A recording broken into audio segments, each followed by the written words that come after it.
Assalamu alaikum. Assalamu alaikum. Ṣé ti ń gbọ́? Assalamu alaikum. Assalamu alaikum. Gbogbo mùmínì mùmínà. Assalamu alaikum o. Gbogbo yín mọ̀ pé o, gbogbo yín mọ̀ kí. Ẹ ṣe hallelujah o, ẹ bá mi ṣe hallelujah. Ẹ ṣe hallelujah, ẹ bá mi ṣe hallelujah. Gbogbo onígbàgbọ́ sànmọ́rí, ẹ ṣe hallelujah. Hallelujah o. Gbogbo yín mọ̀ pé o, gbogbo yín mọ̀ kí. Mo kéri wo ya o, kéri wo ya ọmọ wo. A kò pé. Ipa kan tí mo kó nínú dogun mi lásìkò yìí tíra yà. Ṣé èmi rẹ̀ tá ẹ̀tù ìbọn tó ń tẹ àyà òun ìbọn èmi rẹ̀ tà lọ́wọ́ ẹ̀mí jagun. Mo wá gbé ọjà ọmọ mi kọ̀ọ̀kan kó gbọ́jà lọ kó lọ tájà mi.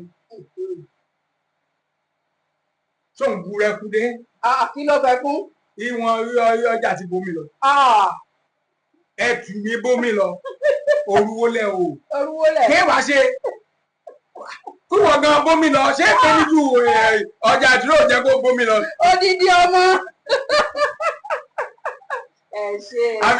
Àfíńgbà tí ọwọ́ bá àwọn tí ń ta nǹkan tí ń torí kìí ṣe èyí nìkan náà ló ń ṣe.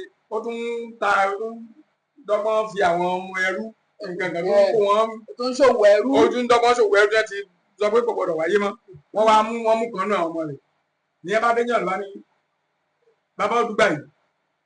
Èmi ni mo rí ẹ. Mi mo rí ẹ. Ìwé mọ̀ mi mú ẹ o. Èmi ò gbẹ̀rù. Mi mú ẹ. Wọ́n mú mi mú ẹ. Ilẹ̀ mọ́mọ́ lọ́rọ̀. Ó di mi ò mọ̀ ẹ́.